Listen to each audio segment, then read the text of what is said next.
The first harem anime I watched from start to finish on CD was Love Hina.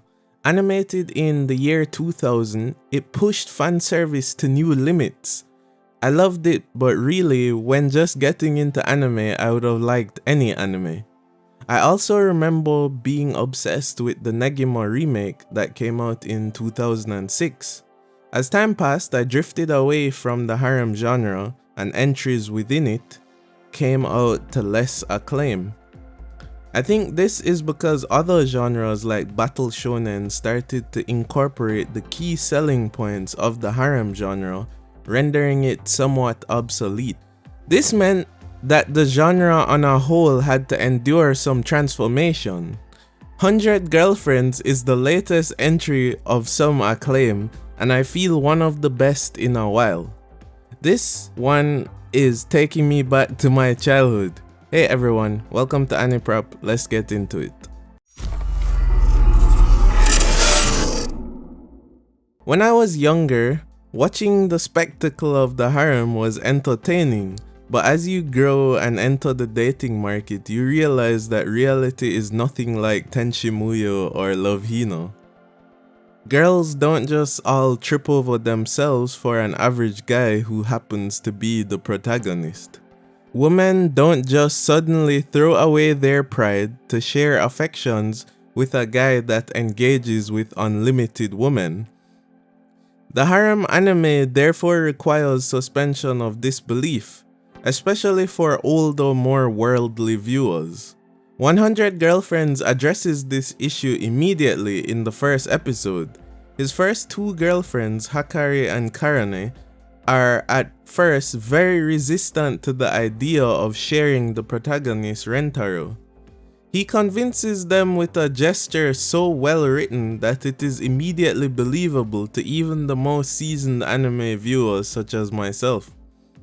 I'm not saying that this makes it realistic, because it is not, but in the context of the show, they address the issue somewhat, and that adds to the legitimacy of the plot points which unfold thereafter. Having been a project manager for several years of my career, I can say that Rentaro thinks like one. With each girlfriend being a unique project and the synergy between all the projects being critical to his success, he runs his harem like an enterprise. Each girl he integrates into the harem disrupts his carefully crafted balance, but he makes calculated adjustments to make sure the new girl is accepted, much like a project manager would modify details of a project to get it to work inside the framework of his enterprise. That said, a harem is still a harem. The very concept of it is impossible. Outside of cult circumstances where societal norms are far removed, 100-girl harem would be impossible to obtain and sustain. Many of the initial girls are even in Rentaro's own high school class. Suspension of disbelief aside, what really helps with the believability is the detail in the character design. Each girl is extremely unique in physical appearance and personality. The showrunners really flex their talent in this area. At first when I saw this mole on the Hakari's butt, I thought it was a smudge on my screen, because usually there isn't this level of detail in a harem anime, but they make that step. Usually the big boobs trope is in an anime to stimulate young boys. That's still the intention here, but the story adds a deeper dimension because Karane shows genuine insecurity about her cup size in comparison to the bustier girlfriends. This allows Rentaro to reassure her, and it makes for an overall good plot point. Also, I find it hilarious how the minor characters in the anime have a normal world perspective and find Rentaro's interactions with his girlfriends extremely strange and off-putting. Freaky! Let's get away from these whack jobs! Yeah, damn! We were just looking for some sweet ladies to splash around with, not degenerate creep! 100 Girlfriends departs from the standard harem formula because the girls are all interesting.